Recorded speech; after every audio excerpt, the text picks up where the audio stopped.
people horses have off days, and by looking at them before they actually get on the racetrack, you get an initial impression of which way they're leaning.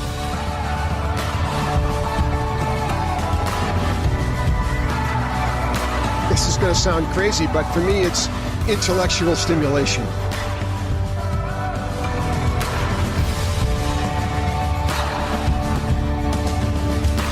Class is now in session. It's time for Night School. Here are your hosts. Welcome, everyone, to Night School, the national online fan education program. We're rocking and rolling in season number 8. This is our 7th of 10 lessons in the curriculum for 2018. I'm Jeremy Plonk from Horse Player Now, joined in our first segment by Brian W. Spencer and Bob Neumeier as we talk about topics that are relevant today and down the line for you in this edition of Night School. We're going to discuss things like sports wagering and the mentality that goes into the new rules and the new landscape, if you will, in wagering in the United States. Tournament play. It's all the rage right now, and we'll see what it takes maybe to put your skills to the test in handicapping contests and tournaments. We'll also discuss things like horses to watch, who you put on your list, when to play them back, when not to play those kind of horses back. And also, we'll look ahead to the Breeders' Cup preps. We're only about 2 months away from the Breeders' Cup, but as you know, in the spacing of races here in America, 1 to 2 months between starts is about what we expect for top flight horses. Your Breeders' Cup preps are really going to uncork over the next couple weeks. Welcome in our cast of characters for the evening program. Bob Neumeier, how you doing, pal? 7 or 8 years has gone by already since the advent of Night School. Yeah, wow. you were still in college when we started, I think. Hey, listen, it's a lifelong education, this game anyway. So it's good that this stuff gets talked about because the more you know, the more you need to know in the racing game. Absolutely. We'll try to put people in the know tonight with Brian W. Spencer. Brian, how you doing?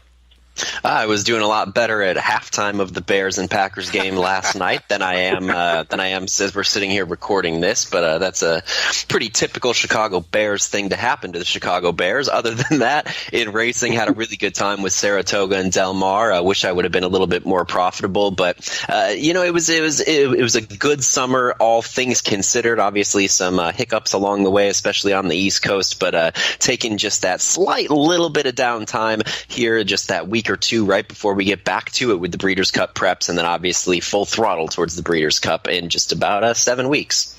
Your Bears in racing parlance pulled a precious passion, I think. I think they opened up 20 down the backstretch, but could not hold on. And that, brings us to our first topic of discussion here, and that is sports wagering.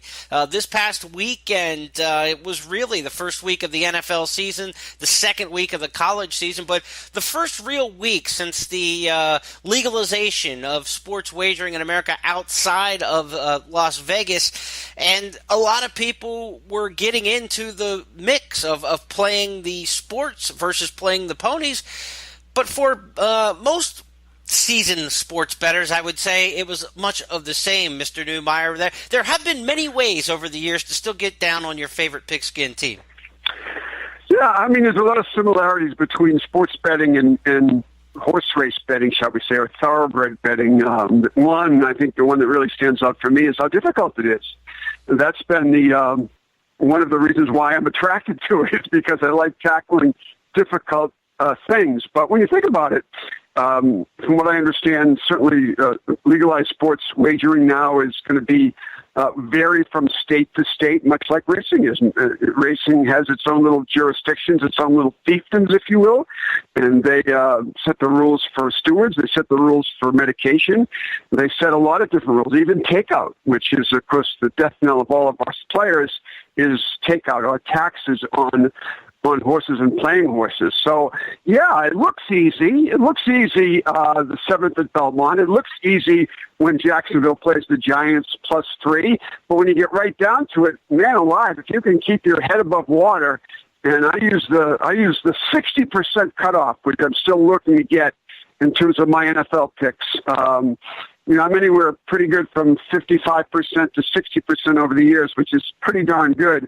But I can't get over the 60% threshold, which is really the real smart guys do that. But I enjoy doing it. It's like racing.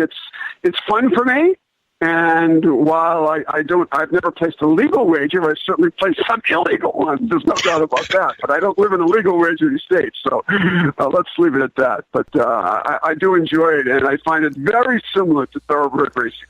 If you're looking for Bob Neumeier, he's the guy in the hat and the mustache and the dark glasses right now, hiding yeah, right. in the shadows of night school. If you're trying to track him down, when it comes to the sports betting, Brian, what kind of impact do you think the crossover could have for racing? Is it positive or negative in your estimation?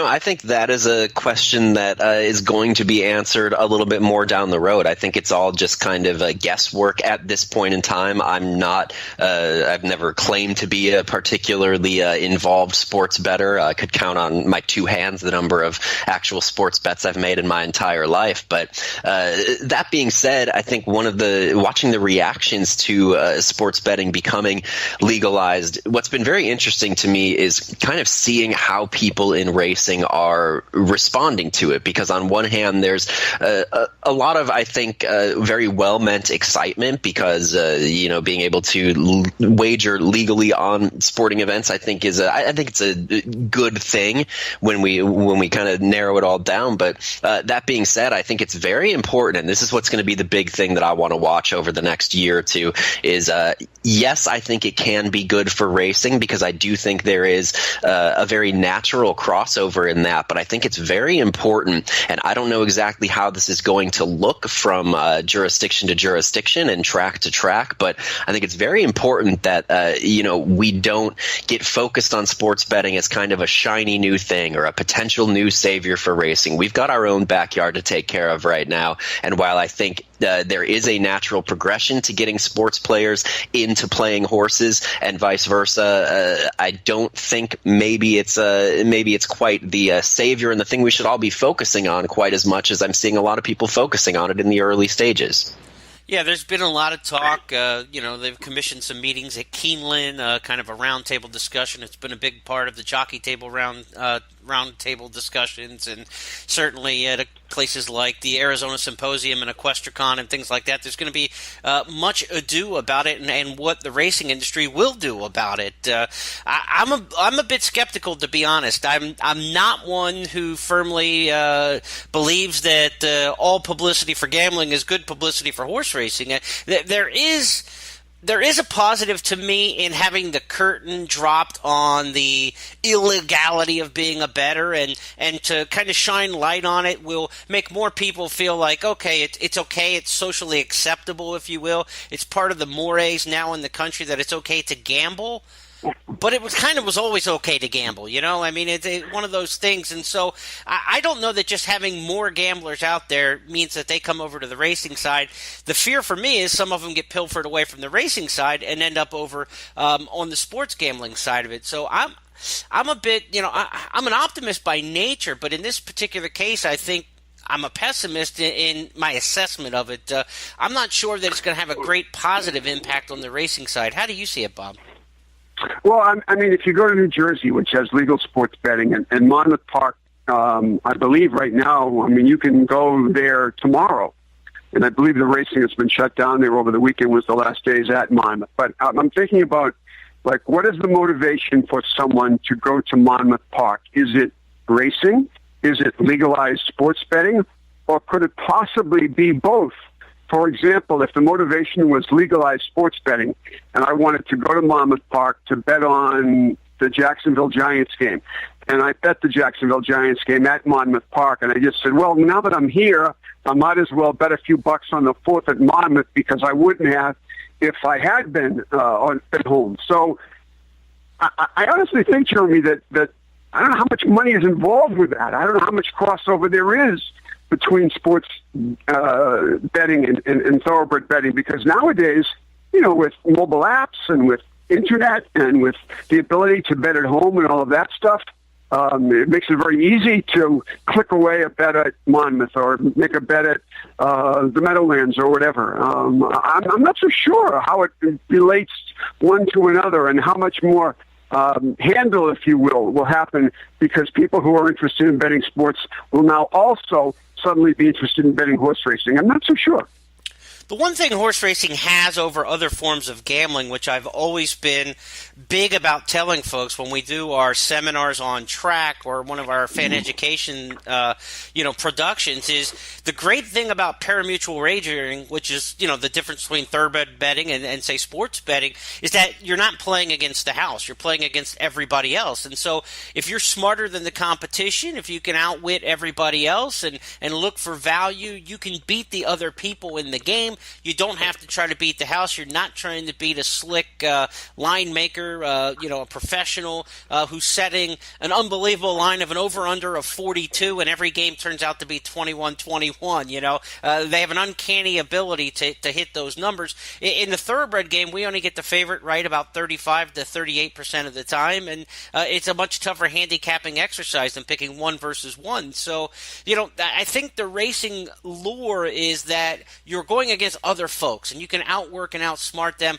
and that's a positive. The other thing about horse racing betting, which I think keeps us on a good par, the takeout is a negative, no question about it. We can't offer a takeout rate in horse racing competitive to what they're going to do in sports at 5-6% and run the operation. That I understand, and that is a positive for the sports bettor. No way to get around that. But what racing can do is the bet a little to get a lot mentality that other sports wagering doesn't have. Numi, give me an example. If you wanted to make $200 on a football game, how much would you have to bet to make $200?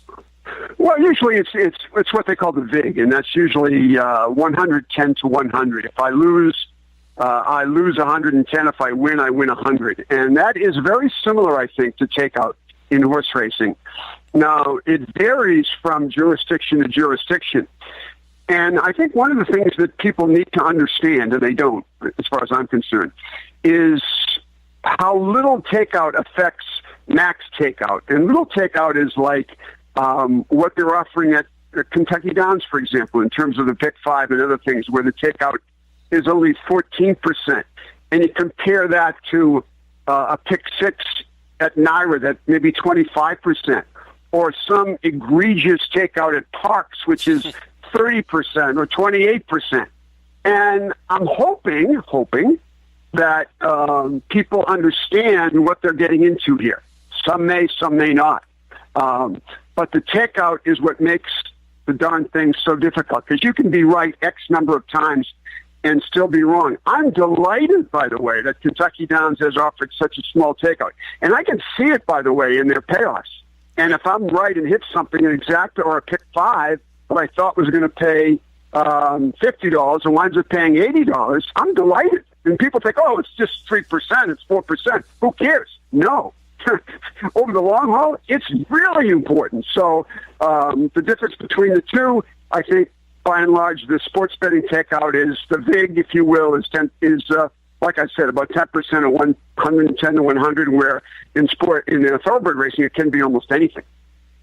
In thoroughbred racing, to get that $200 winner, though, you might only invest $2, $4, $5, depending on the exotic wagers to go along with it. So, again, for the small bettor, I think horse racing has an appeal. For the larger bettor, I think the larger bettors might get pulled a little bit more into the sports side of things. Brian, your final thought on that, on the sports wagering and thoroughbred betting, any final thoughts there? One of the things kind of right when this decision came out and it became clear that sports betting was going to be legalized, one of the things that, this is not going to help anybody in sports betting or thoroughbred wagering, but it's going to be interesting to me, especially having spent so much time in Illinois, as sports wagering begins to be implemented, so to speak, in certain jurisdictions. How is that going to look? Is that going to look similar? We've talked about in 4 years, we've been talking about Illinois, and they can't get any alternative revenue while they're surrounded by states with alternative revenue. I kind of joked right when this decision came out that watch, it'll be 6 days until the casinos in Illinois are offering sports betting, and the racetracks will again get cut out of it. I think that's what's going to be interesting, is where is that's how it can be helpful to the thoroughbred industry, is where is that money going to? Where are these books located? Who are they partnering with in order to get their licenses to operate? night. I think that could be something that's interesting to watch going forward. But in the meantime, for me, this is one of those topics where I wish I thought I had a better forecast, but I think it's going to be interesting mostly to sit back for the next 12, 24 months and kind of see what this does and how this impacts the landscape on racing. I don't know that anybody truly knows the answer yet. We put a comma on this edition of Night School and turn to our second topic of the evening, and that is tournament play. And fans, we want to remind you that this weekend it's the Woodbine Mile this Saturday at Woodbine Entertainment in Greater Toronto. Brian will be up there for the Woodbine Mile this year, and looking forward to our good friends at Woodbine, one of our Night School title sponsors, to have a big weekend. We want to let you know that on Saturday there's going to be a major handicapping tournament, the Woodbine Mile Horse Players Tournament. 2 seats for the Breeders' Cup Betting Challenge, 4 seats for the National Handicapping Championship next January will be on the line, and the winner's going to take home $10,000 cash and a seat at both of those major handicapping tournaments. It's a live bankroll contest. Sign up, go to woodbineentertainment.com and see all the details on this weekend's Woodbine Mile Horse Players Tournament. $2,000 live bankroll, so this is a serious one. 5 stakes coming up this weekend, including the Grade 1 Woodbine Mile, so it should be a fantastic time. Brian, your thoughts heading to Woodbine? I'm really excited. I won't be participating in the tournament. It's been, when I was working at Arlington and Fairgrounds, it became a little bit more difficult for me to find tournaments that I could find the time to get to, or that I was even allowed to play in based on my affiliation with certain companies. But, it's always been something that's been interesting to me, and I'm excited that they're having that big contest up at Woodbine. Obviously, a little off topic to tournament play, but I'm excited to go up to Woodbine for the Rico Woodbine Mile. I think it's going to be a great weekend of racing, and certainly have been seeing some of those prominent tournament playing faces on social media talking about their upcoming trips to Woodbine as well. So I think that that's going to be pretty successful, is my guess, based on some of the roster that I've seen of people heading up there. Well, and the Canadians that have had a great run in handicapping tournament play here down in the U.S. in the NHC. So certainly some gentlemen and ladies to watch north of the border in tournament play this Saturday at Woodbine. Numi, you have been no stranger to the tournament scene going back decades. The old Penn National World Series of handicapping, something my dad took part in way back in the 70s, and I know you were a part of that as well. Talk a little bit about the tournament play experience. Yeah, I did, in fact, participate in the old school Penn National Thoroughbred handicapping contest way back when. And it was kind of chalk on the blackboard kind of thing, not computerized, but fun nevertheless. I think what I'm seeing now, Jeremy, is a rage in this tournament play. And I think it's great because I think that the lure here, and this is really what attracts people, I think. Well, 2 things. Number 1 is just the money at stake. And number 2, the ego of actually winning one or finishing in the top 10. And we as horse players enjoy both things. We enjoy hitting a lucrative bet. We also enjoy the ego part of we think we're smarter than the other guys, so let's prove it by attending one of these handicapping things. And what we find out, and what I found out over the years, is that while on one hand I've won several of them, on the other hand I've gone for the card in many of them. That doesn't make me any smarter or dumber that weekend or that day. And sometimes if I have a horse that pays, $50 or $60 or $80 or $90, which is rare but does happen, I somehow sit back and say, boy, I wish that was a handicapping tournament day. and then I enrolled, and then I would hit it and be in first place going into day 2. Winning can be thrilling. It can be lucrative. Losing, you leave with your kind of head between your legs and you say, maybe next time. But that's the way that racing goes. And, I encourage it, but I think that, if you bet every day or 3 times a week or twice a week or 4 times a week, you have to understand that winning or being on the board in a tournament is lucky. And if it's your day, you got a chance. If it's not your day, you have no chance. That doesn't make you any smarter or dumber than the average person. It's just the way it is. You learn by losing. And there are different styles of handicapping tournaments in terms of the format, most notably the way that they're executed in terms of bankroll. We have what's called the live money tournaments, which you're actually putting money through the tote system, racking up win wagers, place wagers, exactas, tries, supers, depending on the rules of the contest. And then there's the pick and pray kind of contest where you put your wagers in and, they're not the live bankroll, but these are fixed at $2 win place type wagers, where like the National Handicapping Championship is in January, where you're betting a particular horse in a particular race, whether it's designated or it's an optional race, and that format can suit a little bit more, I would say, on the lucky side. It's about picking winners, and hopefully your winners pay more than everybody else's, but it takes a lot of the strategy out of the game. In those fixed bankroll kind of contest, whereas in the live bankroll contest, Neumeier, you know this well. Our good friend Eddie Olczyk, he pulled out the Pegasus World Cup betting championship basically by hitting one race at the end and hitting the Pegasus World Cup on the money, and so where you place your wager and the weight you place your wager, if that's your strength in money management, then the live money tournaments may be more for you. But if it's about handicapping and picking winners, then I think a lot of times those people would have a little bit more success in the races where it's just picking straight winners.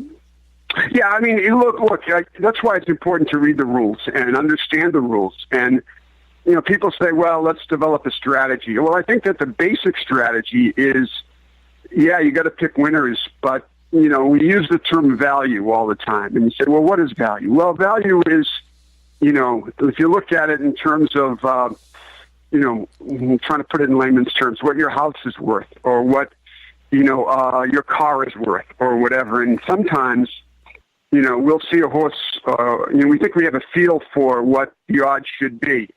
And the value quote would come in where if I think a horse should be 2-1 and it's 5-1. Well, in my mind, that is value to me. I might be wrong. I might rip up the tickets. I probably will.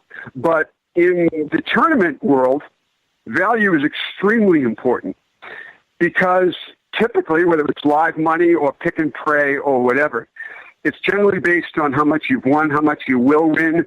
And I always say, and I told this to Olczyk myself, and he's won several of these things, is whatever you do, Ed, just bet your opinion. Bet your opinion. And, and let it fly from there. And if you do that, and not just arbitrarily, blindly bet for, quote, value, but bet your opinion and value, I think you got half a chance. And if the stars align correctly, maybe you're in line to make a move and make a play that might put you over the top. But it's not easy. It really isn't. And one thing I fear, Jeremy, is just, and I probably sound like an evangelist in saying this, is it's kind of akin to what appeals to horse players these days, and that is just not tournaments itself, but horizontal wagering, where it's let's get rich quick. And, sometimes you do, but most times you don't. So while, promotions and television and stuff tells you, boy, you can hit a pick 5, you can hit a pick 4. I mean, if I hear one more time people saying, well, I had 4 out of 5. I had 3 out of 4. I had 2 out of 3. Right. I had 5 out of 6. Of course you did. Everybody does. It's hard to pick 6. It's hard to pick 5. It's hard to pick 4. It's hard to pick 1. Right. Okay? But yet we're deluged by local television and TVG and management that here's a $2 million contest and here's a $1 million guarantee in the late pick 5 and here are the numbers and blah, blah, blah, blah, blah, blah. It's the ticket to the poorhouse. I'm sorry. Okay? So that's my fear, is that people are going to get so wrapped up in this tournament stuff and so wrapped up in this horizontal betting, they're going to go broke and they can't ever play again. That's my fear. Well, it is a quicker way down. There's no question about it. I mean, you've got less turnover and less churn, as they like to say. And so, some people like to get into these handicapping contests because it's an alternative to playing in the parimutuel system even, Brian. You see that a lot online, people discussing that. And, maybe they feel like, for a $100 entry fee to a contest, that kind of stretches them out all day. And if they happen to win this qualifier and happen to win the NHC against 450 other players, that they'll take home $800 $800,000 next year. Like Neumeier says, that's not even easier said than done. I mean, that's not even easy to say. Yeah, and I mean, looking at, I'm excited to be able to try to get back into some more tournaments. I know that the tournament scene has evolved quite a bit since the last time that I was fortunate enough to play in it. But I think one of the things, Jeremy, I think you kind of just touched on what I wanted to really hit on is that for a lot of players, we're not talking these, giant live money bankroll type contests, but for a lot of these smaller contests, you get a chance for some of these smaller and middle bankroll budget type players to be able to participate in a little bit of what Neumeier alluded to, just kind of that it's a little bit of an ego contest. And there's nothing wrong with that at all, because the parimutuel system is certainly set up in such a way to allow us to kind of flatter our own egos when things go well. But, like you said, I mean, if you can get into even, a feeder contest for $50 and then you finish in the top 10% there and you get a chance to go to, a 125 person contest with 3 NHC seats. I mean, that's fun. And I think that I don't think there's anything wrong with that. You could sit and argue the details about, different contest formats and what's better for racing. And they're valid arguments, but I think that the idea of having a chance to, get your name out there and to get a paid trip to the NHC, that's an experience in itself. Even once you go there and the odds are minuscule that you're going to have any chance to win that, and everything's going to have to go right for you for an entire weekend consecutively. But, it's fun, and I think that there are some people who have learned to monetize it in a really good way, and that's good for them. That's how they're making their money in racing for a handful of these people. But in theory, I think the idea of feeder contests and all that, I don't think it's doing any real damage, at least in my estimation. And I think that it does really serve the things we love about racing, being able to pick winners, on occasion being able to brag about them, and kind of being able to progress from point A to point B. And the goal is to get to those big national championships. And I think just being there is an honor. You'll hear it from anybody who gets a chance to go there. And I think they're fun. I'm really looking forward to getting back into them again soon. And hopefully we'll get a chance to play with some of these big names down the road. Right, but there's a danger here, Spence, that it's becoming a rich man's game. And by that I mean the money is so lucrative that maybe some of these feeder contests, like you say, are smaller increments, and that's a good thing. But I think the trend now is I'm seeing advertising about, here's a contest at X track. There's a $5,000 buy-in. Well, maybe some people have the $5,000. Most people don't, or $2,000, or $10,000, or $1,000, or whatever. I mean, it's hard, and people, when they experience the tournaments, and they're great bonding experiences, believe me. That's the good part about it, is because, you're in with your fellow man, you make some great friends along the way, friends that you have for life, because we're all in it together. It's a tough game. We all realize that. But the danger here, I think, in tournaments is that it's just getting too expensive, and they're advertising buy-ins that are, like I said, $5,000, $10,000, and it's a rich man's game. Well, if we learned anything from this segment, it's that horse players have egos, and that drives us a great deal in this. And with that said, I think I clearly won that segment. So we're going to take a time out here and see if Neumeier and Spence can unearth me and knock me off in our next segment of Night School. We've got more topics coming up for you. Stay with us.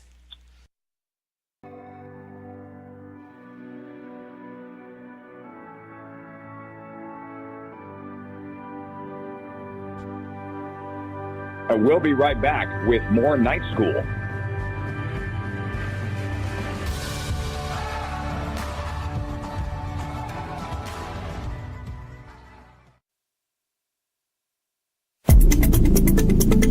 Next on FAQ 60.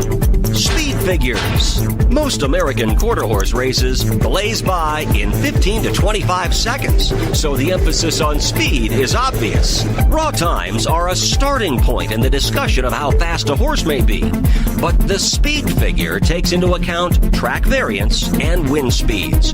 Track variance are, in general, the relative fastness or slowness of a given track over time, and more precisely, its specific speed for today's racing.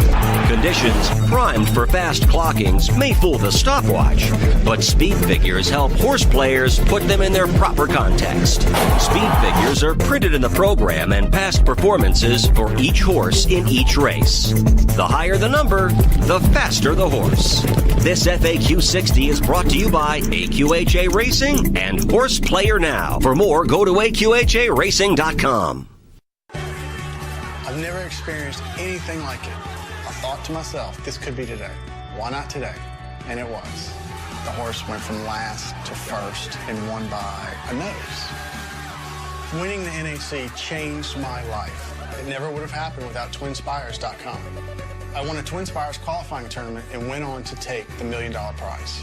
Play at TwinSpires.com and you could be the next one to hit it big.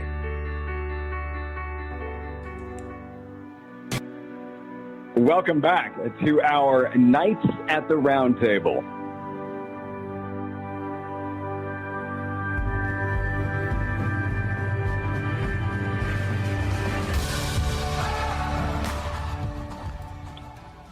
Welcome back to the September 2018 edition of Night School. I'm Jeremy Plonk from Horse Player Now, rejoined by Brian W. Spencer and Bob Neumeier. We talk about something that's near and dear to us at Horse Player Now, horses to watch. It's been part of our buzz service for, 8-9 years now, and really the horses to watch theory that we look at a race, we mark a horse down and say, I'm betting this one back next time. What are the pitfalls in doing that? What do we look for when we put a horse in the horses to watch list? What kind of horses maybe you don't want to bet back? That's what we'll discuss with Neumi and Brian here over the next few minutes. Neumi, tell me about when you're watching a race, what kind of signal flares go up that tell me that this is one for maybe next time? Well, it's typically, and we can talk about this all day, but I tend to note race shape and horses that run, in an inverse race shape, meaning that, let's say on turf, you get a closer in a very ponderingly slow pace. That to me is a big plus. Conversely, you get a horse that gets caught up in some massive speed duel where they're hooked by two horses, maybe even they're on the rail, and they're eyeballed by some horse on the 2-path or the 3-path. I'll make note of that. And the next time, if they switch post positions and that rail horse today, 3 weeks from now, is suddenly in the 6 or 7 post and has speed, I'm all over that. So I look for that. I look for those transitions. I look for posts in terms of the advantageous part of the track, not the rail. The rail to me is usually death in a sprint. So race shapes and understanding them, number one, and then applying them. And how many times do I do it? Well, I don't do it. I probably only do it on the one race they run back. I probably should do it more, and that's why maybe I should have cashed a few more bets on Voodoo at Saratoga in New York than I did. I think I caught her twice, but not 5 or 6 times as she won. But I kind of caught on to her because she was a real fast horse in a race that it had an insanely fast pace, and that's how I bet her back. But I probably should have stuck with it. That's just me. Yeah, sometimes losing that battle can help, find that horse for the next time. Like Neumi was saying, that if you go back and look at a chart, you go to Equibase or DRF or Briss or wherever you get your chart information and you look, you might see a race where like the top 4 finishers all came from like 7th, 8th, 9th, 10th and ended up in the winners. Well, that race obviously fell apart. Look at the other speed horses in there and where they wound up. There were 3 duelers and one of them ran 4th and the other 2 duelers ran 9th and 10th. That 4th place finisher maybe didn't run all that bad when the other speed wilted and a race shape completely collapsed. So like Neumi's saying, going against the flow of the race shape can be a good way to look for horses to play back next time. Brian, what kind of things are you looking for? For a long time, I was really a trouble trip note handicapper, the kind of things that we generally consider to be trouble. Horses who, have to wait for room, horses who have to tap on the brakes, the kind of visual stuff that you would see show up, generally speaking, if a chart caller catches it in the comment line for that running line. But as time has gone on, I've found that you can find a lot of what I would just consider to be sneakier kind of trouble lines that you can't necessarily see as easily, and in the end, they turn out to be rather the kind of things that Neumeier was just talking about. A horse who shows some speed, and maybe it doesn't look like the fractions are particularly quick. They don't look blazing, but maybe it was a contested four-way battle, and that kind of pressure can mean just as much as the actual splits on the clock. So finding horses who were up on early paces that did not really flatter them as far as the way the race ended up shaping up, or vice versa, as Bob mentioned. It's that kind of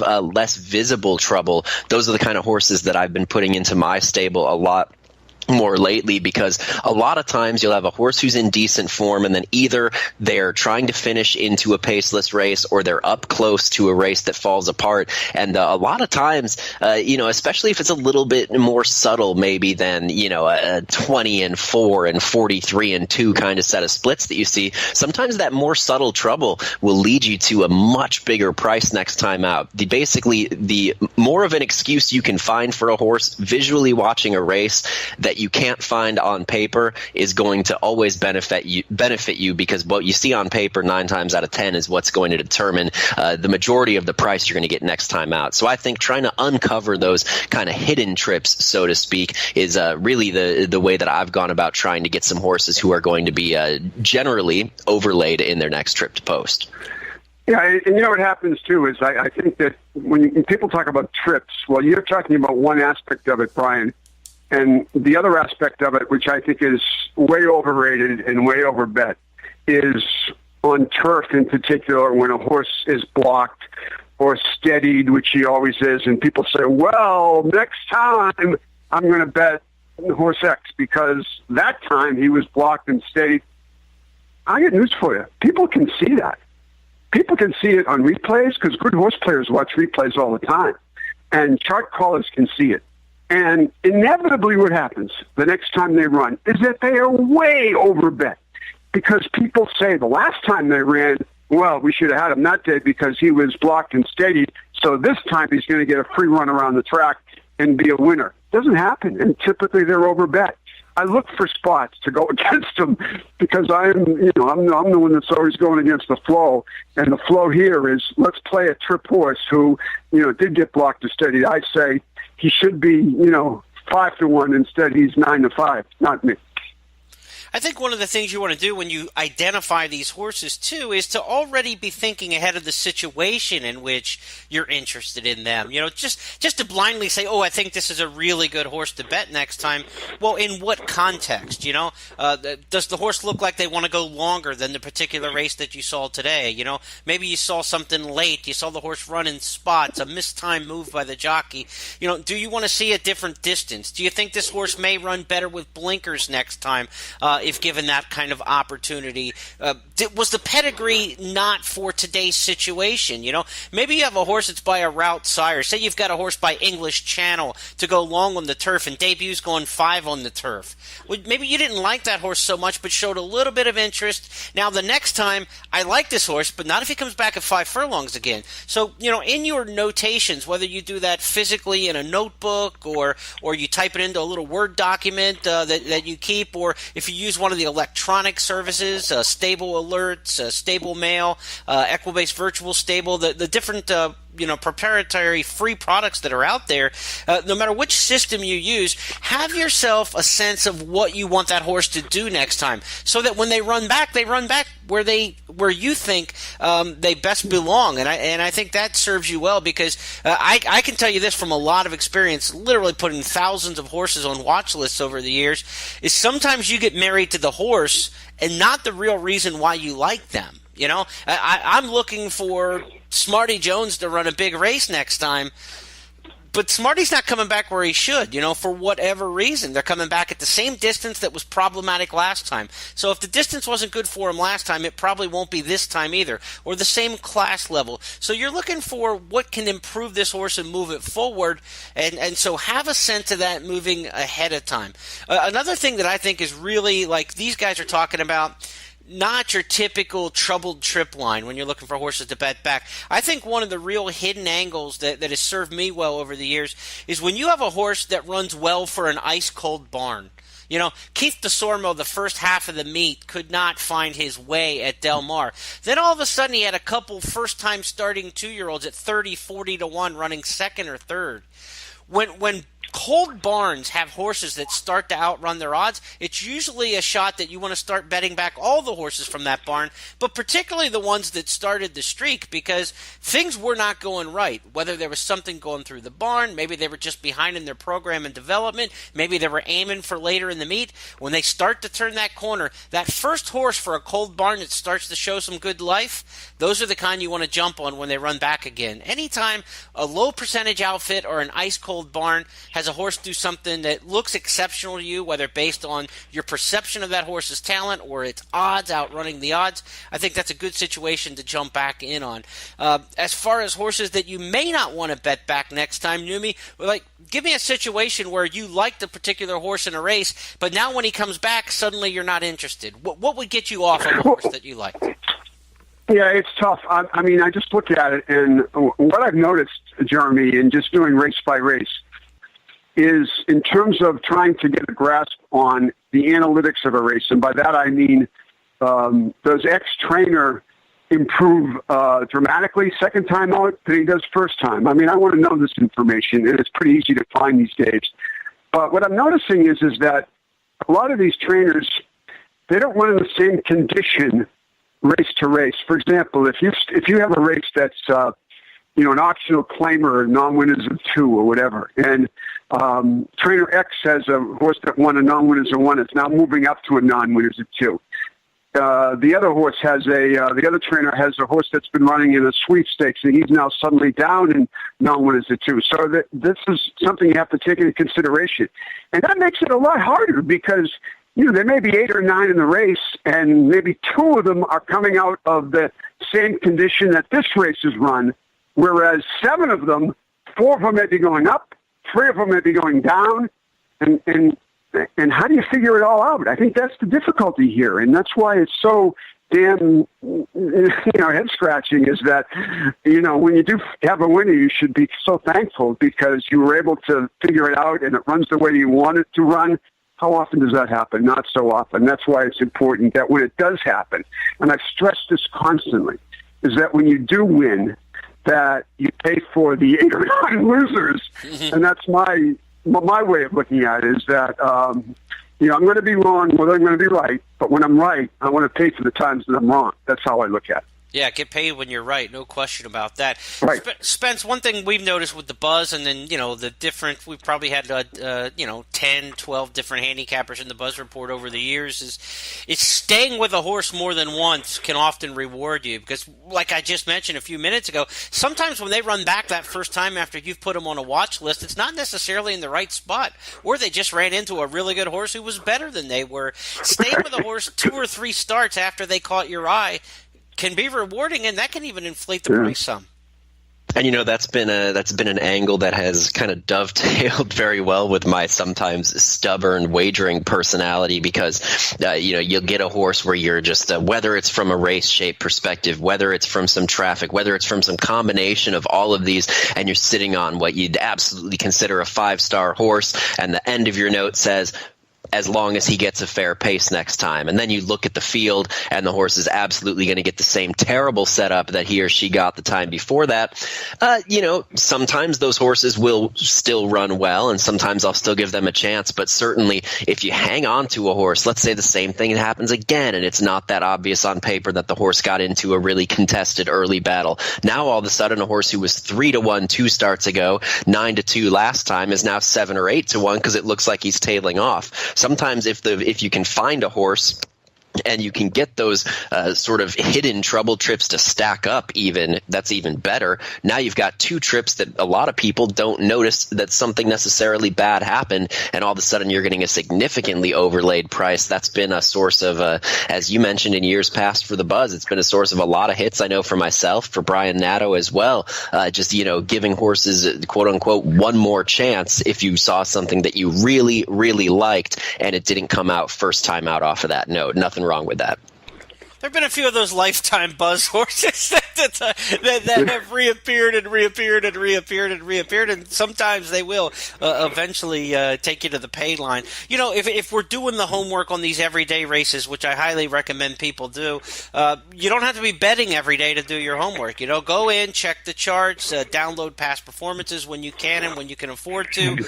Study the races in that manner to get horses like that for days when you are ready to make your plays.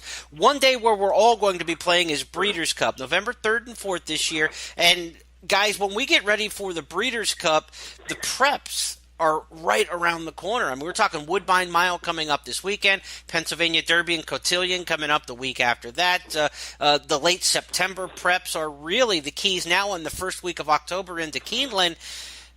It's here. So between now and the next edition of Night School, almost every single prep, in fact, every single prep for the Breeders' Cup will be run between now and the next edition of Night School. Give fans a little bit of what you're looking for in the prep races. We'll start with Bob. Bob, what kind of race do you want leading into the Breeders' Cup? Are you looking for a bang-up effort? Are you looking for progression? What kind of things are you looking for? Well, expect the unexpected is my mantra. I've looked at the juvenile races, 2-year-olds in California and New York, and they seem to be won by, a lot of upsetters. Clearly, the favorites and the Buzz horses haven't won, so you have to take that into consideration. And one of the difficulties in formulating any plan about a Breeders' Cup preparation or the Breeders' Cup itself, I've changed my tune about this, Jeremy. I used to think that cheaper races were, let's say, less formful than, grade 1 races, like the Breeders' Cup or Breeders' Cup preps. And why I changed my tune about this is that I think that, and I don't want to generalize, but the grade 1 races, to me, are sometimes more unpredictable than the so-called cheaper races where anything can happen. At least that's what the Wadd's Tale is. And case in point, last year's Breeders' Cup. I looked at the results, and I bet some of those races, and I couldn't make hide or tails of some of these winners. And I looked back afterwards. I said, "What did I miss? Where did I go wrong? What did I do poorly here?" Because I always go back when I lose and try to find, a reason why I overlooked a certain horse. And some of them I know can be inexplicable, and that's why horizontal wagering is so tough, because these races come in all the time. So I think by and large is if you just take each race as an entity unto itself, that it's just as well as you did the 5th at Calder or the 7th at Monmouth or the 3rd at Suffolk, and just take each race as it comes and look at it, bet it if you want, or pass it if you think there's nothing there. That's how I look at it. A lot of the prep races aren't very good betting races. They kind of look like traps. You've got a heavily favored, well-backed horse, but you're not quite sure what the trainer intent is. Are they really cranked for this one, or are they not? And now all of a sudden you're on a teeter-totter with a 2-to-5 shot. And that's not a good position to be in, because you bet against them with any sort of confidence, and they go cigar on you and run off the screen. And if you take them and they run a middling 3rd, and somebody comes back later and says, well, that's just what we wanted towards the Breeders' Cup. It is difficult to handicap trainer intent into these races, Brian. So to me, when you get a heavy favorite in one of these prep races, it makes it a difficult decision. Yeah, and I generally find these final preps before the Breeders' Cup to be probably a little bit less appealing, I think, from a wagering perspective than a lot of races, especially because we are so close to Breeders' Cup, and now that is the goal. So yes, while you're still running in, one of these grade 1 preps in advance of this, it's okay to run 3rd in one of those spots. Sure, you want to win them all, but if the goal is to win a $2-3 million race 4 weeks later, there's nothing wrong with running an okay, useful third. So I think that I tend to lay pretty low as far as wagering dollars go for these rounds of preps. And then once they're finished, start to look, when we get to Breeders' Cup weekend, I'm not looking for a horse to try to, unless they had some god-awful, terrible trip and some really obvious excuse, I'm not looking for a horse to improve 10 lengths in the Breeders' Cup. So I'm looking for these preps to produce kind of that range of horses that can be competitive. And then when we actually get the fields, that's when you're starting to look back. But, I'm looking for something formful. I'm not looking for necessarily a career best, but I'm not looking for a horse to kind of fall off the wagon 4 weeks before the Breeders' Cup and then, have the connection say like, oh, it's okay. Because for me, that's a big ask against the kind of fields you're going to get at the Breeders' Cup. Hey, Jeremy, let me ask you a question, and this has bothered me, and I wonder how people are doing this. Maybe you or your audience would know this. I'm looking at, for example, this obsession with horizontal wagers, early pick fives, late pick fives, etc. And I'm lucky because I don't have a complaining wife or kids that scream or loud music playing in the background. I believe in preparation. I believe that every race I need to put in, at least a good half hour or an hour in preparing for a race. So if I bet an early pick five at whatever track you want to point out, don't I have to do like 4 or 5 hours of preparation to get ready to play that pick five with some degree of intelligence? What do people do that don't have the time? What do people do that have screaming kids or loud music playing in the background or distractions? How do they formulate a play, or do they? Because I'm lucky. I have peace and quiet. I have the time to do it. How do other people make it? That's what I'm curious about. Well, I'm married and I'd like to stay married, so I'm saying nothing about screaming wives or kids in the background. Everything is perfectly fine here in my preparation. But I get your point. I mean, it does take a long time to – let's just say you even spend a half hour to 45 minutes on a race and you're handicapping. And I don't think that's speed capping by any stretch, but that's not overdoing it either. 30 to 45 minutes on a race may not be average. It might be a little above average. But if you want to be really good at this, and depending on how difficult some of the races are, 30 to 45 minutes per certainly would be within the realm. So a pick five, I mean, you're looking at 2 to 3 hours at least to put together a good handicapping approach, and that's before you start the ticket construction and trying to work around things like that. So I agree with you that it takes a lot of time to put these kind of things together. And just like analyzing all these prep races, it will take a lot of time. I mean, look, the Breeders' Cup has added yet another division. Now we have a 2-year-old turf sprint. It used to be, I mean, look, there were 2 Breeders' Cup races for the 2-year-olds back in the day. I mean, all the way back to about 2000, 2005. I mean, it's not like ancient history, but it wasn't that long ago that you only had 2 2-year-old races to prepare for, and those are the horses we're least familiar with in the racing game, especially at the Breeders' Cup level, the 2-year-olds and the international horses. So you would spend a lot of your research time trying to figure out the 2-year-olds and the international horses. You felt like, I know the sprinters, I know the distaffers, I know the horses, in the main classic division, but now there's an entire day. This year, the Friday of Breeders' Cup is no longer like Ladies' Day. It's not a mixture of 2-year-old races and the distaff. It's all 2-year-old races. A complete card of Breeders' Cup 2-year-old races for the Friday card. Your preparation for that Breeders' Cup Friday is immense now. I mean, so many more races. Because these horses, we don't have a lot to go off of. So pedigree research, trainer intent, every interview that you can get, every workout that you can see, whether it's XBTV or at Churchill Downs, the week of the race, is going to be critical. And all the prep races that go into it now, you used to just kind of say, okay, I'll check out the Champagne, the Norfolk, and the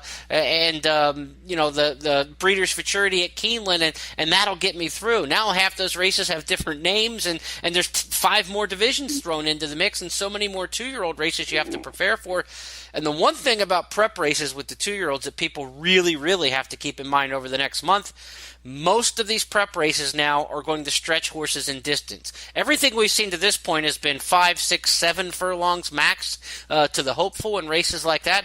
We're about to go 2 turns at Keeneland. We're about to go, 2 turns at Churchill Downs. We're about to go 2 turns out in California. The Champagne stays around 1 turn up in New York, but then what do you do with those horses when they show up around 2 turns at the Breeders' Cup coming out of the 1-turn races like the Champagne and the Frisette? Really, I think your preparation now for these 2-year-olds has to be to try to determine which one of them can run a mile and a 16th. There are a lot of good 2-year-olds, a lot of brilliant summer 2-year-olds that just never stretch out around 2 turns, Brian. Yeah, and that's always been, especially from a pace handicapping perspective, it becomes very interesting too, because you've got horses who, have been sitting 2 lengths off of sprint paces. Does that mean that they're technically quick enough to find the lead going 2 turns? Yes. Does it mean they want it? Not necessarily. So that's one of the toughest variables for me as we get to this point in the season, especially for 2-year-olds and leading up towards the Breeders' Cup, as you mentioned, we're stretching these horses in distance, and that's yet another reason why these preps are some of the, from a wagering perspective, least appealing to me, because there's so many variables. At least in the next 5 weeks or so, we're going to get a little bit of an idea of who can go longer, whether it's a mile around 1 turn or 2-turn races, and who wants to be placed where. I think that is one of the most useful things to me, because stretch out sprinters, you can make your guess as much as you want, but you don't know necessarily where the connections want them to be sitting. We get a much better idea of what these horses, not only look like around 2 turns as far as talent goes, but how they look as far as style goes, and that's going to be one of the keys for me going into the Breeders' Cup. And Bob, one of my friends is one of my friends, a dear friend of mine, who's has the opposite approach as I do, and he laughs because he gives me these 3 words: paralysis by analysis. And he can go to a track and pick up a racing form. I don't know how he does it, to be honest with you, but he has his fair share of winners. And I think that it just depends on your particular style and what's comfortable for you as a player. What's comfortable for me is, grind it out, an hour a race, analytical stuff that I'm comfortable with. Analysis by paralysis. He says you paralyze yourself by doing all of this analytical stuff. He just goes, picks up the form, can have lunch, shoots the breeze with his friends, does all that stuff, and just blindly bets something. And he has his fair share of winners. He knows his stuff. But that's just a variation of the kind of preparation that people have. Some either prepare like me, like it's a final quiz of a college exam. Some people say, let's just do it and don't worry about it. So like the results, the preparation can be a little bit off-putting as well. And certainly it plays to your personality. If you're an analytical person and that's what you want to do, and that's where you find the entertainment. Right. I mean, for a lot of people, the most entertaining thing about the entire horse racing industry is the analytical chase of looking at past performances, looking at videos, and trying to predict the future. And that's an allure that can't be denied. And as we get into this Breeders' Cup prep season, there are a lot of people that have that feel like they're an NFL scout and they're looking for the next great horse to come along in the first week in November at Churchill Downs. We'll be back on Night School with more as Season 8 rolls along.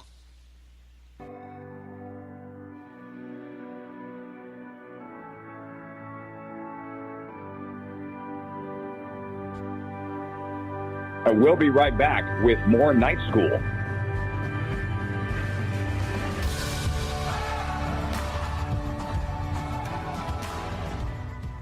Strategize, analyze, select. Join Keeneland Select to bet on racing from around the world on your computer, tablet, or smartphone, anytime, anywhere. Featuring the best rewards in racing, free pass performances, live video, race replays, and more. Plus, Keeneland Select invests a portion of its profits back into the sport. Join Keeneland Select today and earn a $150 sign-up bonus at KeenelandSelect.com. Dedicated to the sport and dedicated to the players. Do you want unlimited access to handicapping without exorbitant prices? Then Brisnet.com has you covered with a variety of plans for past performances, pedigree, and raw data.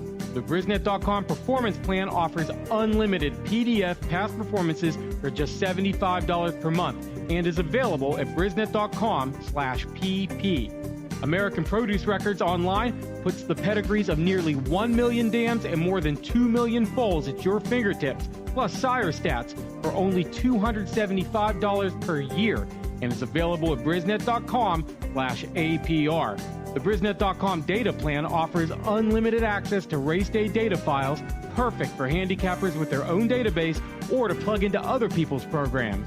The data plan is just $125 per month. Visit brisnet.com for all this information and more, and discover why brisnet.com is the handicapper's edge. Welcome back to our Knights at the Round Table.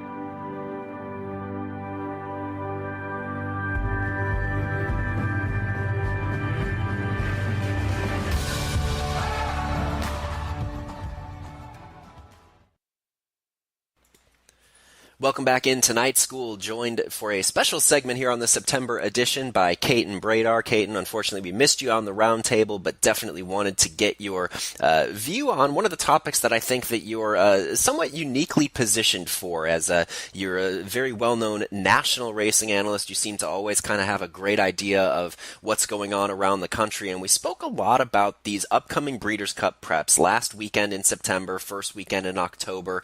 If you're looking at horses that you've kind of had your eye on, what are you looking for these horses to produce in these final preps to make them attractive to you, at least heading into the Breeders' Cup? And all of this, sure, before we've seen the fields for the Breeders' Cup. What do you want to see out of these horses, and what are you trying to find when you're looking at horses that you can potentially hang your hat on heading towards the Breeders' Cup?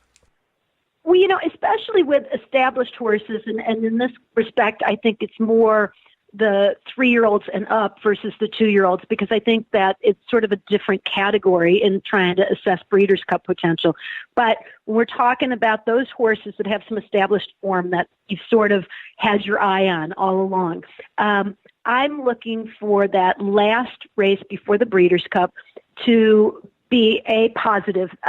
They don't have to win, but they have to show signs that they've either maintained their form or are continuing to improve. A good case would be like a Monomoy Girl who runs in the Cotillion as her last race before the Breeders' Cup. I'm looking, even if she doesn't win, I'm looking for every indication that she's the same horse that we've seen previously or is getting better. If she is beaten, then you might take a good hard look at the horse that beats her as well to see, is she a horse that's kind of a now horse, just getting good at the right time. Because no matter what they did in January or February, what matters to me is how they're doing right now. So if they've been good all along, I want them to maintain their form, running style. You don't want to see huge changes in running style, because to me that triggers, that's a sign, kind of a warning sign that maybe there's something not out there. If a speed horse has always been on the lead and suddenly they're not showing speed, that makes me leery. If there's changes in attitude even prior to the race, like Monomoy Girl is another good example of a horse who's very professional in the paddock. She's always been, or this year at least, she's been just super, super composed. If all of a sudden I saw her getting kind of worked up and anxious and acting up, even if she goes in and wins the race, I'm still going to kind of take heed of that, because to me that's atypical of her. And I'm wondering, are we getting toward the end of the season where maybe, it's one race too many, or she's kind of on the opposite slide of that hill? I'm also looking for finish. Did they finish full of run, or did they barely hold on? Because to me, you don't want this race to be so tough that they've already run their best or given their hardest before they get to the Breeders' Cup. And personally, I prefer an easier prep. I would prefer it not to be quite as tough as it's going to be in the Breeders' Cup. I mean, for any horse. I want them to have a good, you need a good workout. You need them to be fit, but you don't want them to have done so much that they leave their best race on the table when they still have to face tougher. And I always go in with the thought the Breeders' Cup is going to be their toughest test of the year. So you really want them to be on their A game in every way, shape, and form. And to be coming off of a grueling effort or an effort where you were all out is a negative as well. And this is a very interesting kind of note to end that discussion, because now between the four of us, seems like most of us looking for what we could consider a useful effort, a good effort. It doesn't have to be a winning one. But Caton, thank you for adding a couple of additional points to this topic that we discussed earlier on the roundtable. Going to take one more break here on the September edition of Night School. I'll be back with Steve Bick to close out the show right after this.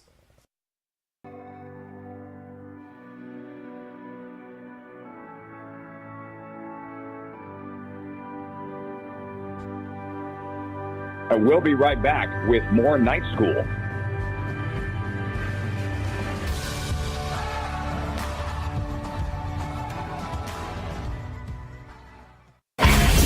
Some folks like to bet on the horses.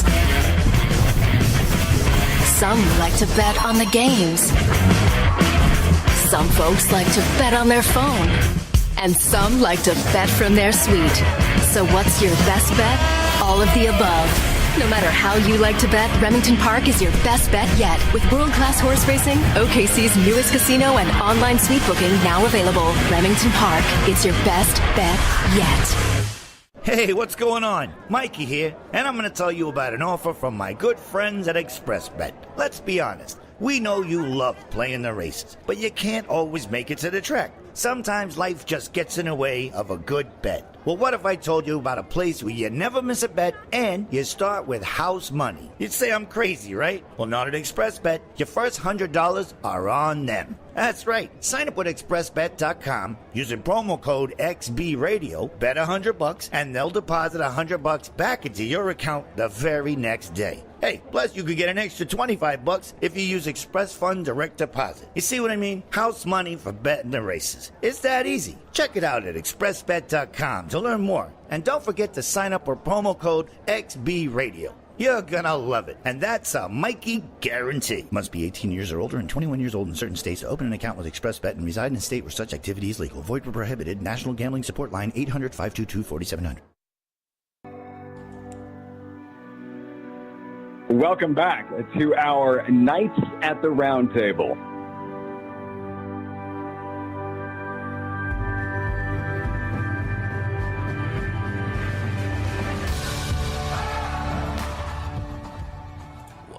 Welcome back to Night School, set to close out the show here with our regular visit from Steve Bick. And Steve, we opened the show tonight talking about sports wagering, something that has really come to the fore in some discussions about horse racing, especially as it's been recently legalized. So we've had a few months to kind of talk about this as horse players, as people in the industry, and we kind of came to a little bit of a stalemate. We don't know on the roundtable earlier tonight, is this a, quote, good thing? Is it a bad thing? Is it somewhere in the middle?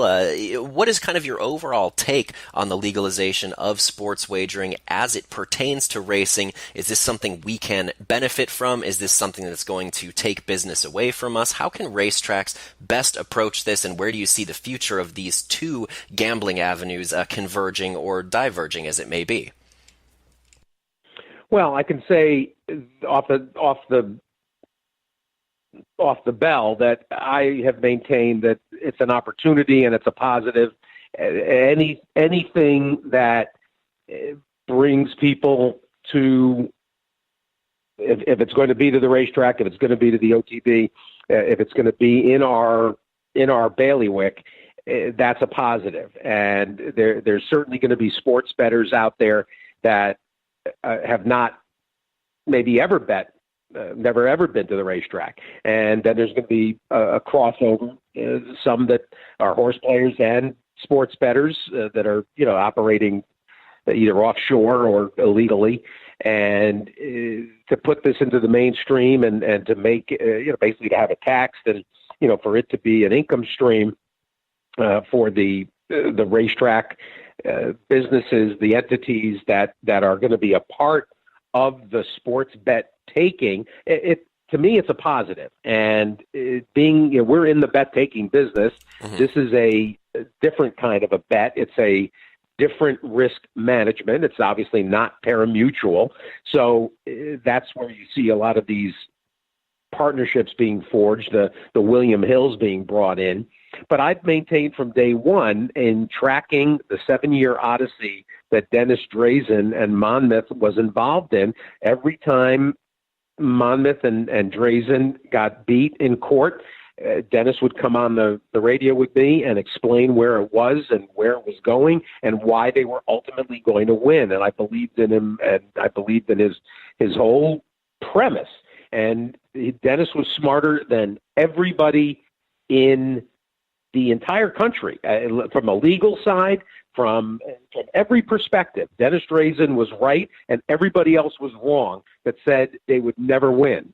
And I just hope, at least, that racing gets rewarded for being the fulcrum in this landmark change. When it comes down to it, I can't say for sure where the ultimate benefit will be. The hope is that traffic from sports betting spills over, and there's enough crossover that and maybe enough of a trickle-in contribution from the bets. I mean, this is a very low. Understand, this is a very low margin and a very different pricing structure than in our game in racing. And I think the public doesn't really understand that yet, that, there's not, it's probably a lot tougher to make money betting sports than it is, believe it or not, to make money betting on horses. And maybe some of those sports bettors will learn that lesson under this, new landscape. And hopefully, if they're coming to the racetrack, we saw numbers, in fact, already this summer. Delaware Park, they had fascinating numbers that Chris Rossi just distilled this week. Numbers that said traffic was way up at Delaware. It didn't benefit Delaware handle on their product, but their overall handle on racing nationwide that anybody at the track was betting, that number was up. So that is an interesting, I think, an interesting message. It is saying that if there's traffic, if there's a new traffic, extra traffic in the building that's there for sports betting, they will bet on racing. They didn't particularly love the Delaware product, which is, just, it is what it is. It's not, it's smallish fields, and, they don't have a day in, day out product that is really super attractive. But obviously people came to the racetrack. They were betting sports, and they felt like they would bet something else. I don't care if they're going to bet Saratoga and Del Mar and Gulfstream and Arlington. Okay, great. I think the message is we have got to make sure that our product is priced right and is attractive, because we may have some discerning potential bettors that are going to be in our buildings maybe for the first time or for the first time in a long time. So let's give them something to bet on. And I mean, the idea of looking at that, especially when we're talking about some of these events where you place your wager and now you've got 3 hours to kill if you want to see that out. Certainly, having those races up and available to be bet on is it seems likely to be a good thing. But those numbers from Delaware are very fascinating in that they got the traffic in to bet on sports, and the local product didn't handle more, but overall racing handle did. I find that incredibly fascinating from a very short-term perspective, and interested to see how that continues on from here on out. So this is going to wrap up our show. Thank you so much, Steve, for a really good insight into our earlier discussion on sports wagering. From horseplayernow.com, I'm Brian W. Spencer on behalf of Steve Bick, Caton Bredar, Bob Neumeier, and Jeremy Plonk. This has been the September episode of Night School. We appreciate you joining us, and we'll talk to you again the second Tuesday in October. Good night. Catch the buzz. Horseplayer Now is popular handicapping tool returns and puts our handicappers to work for you in a new and improved format in 2018. Team grid picks, feature race analysis, Bob Neumeier's stats and sheets plays, consensus team gimmicks captained by Caton Bredar, and analysis of 6 major tracks in each issue provided by the Horseplayer Now team. Purchase individual editions or subscribe for the remainder of 2018 and and save over 60%. Our eyes, your prize. To learn more about the buzz, view sample reports, and subscribe, visit horseplayernow.com.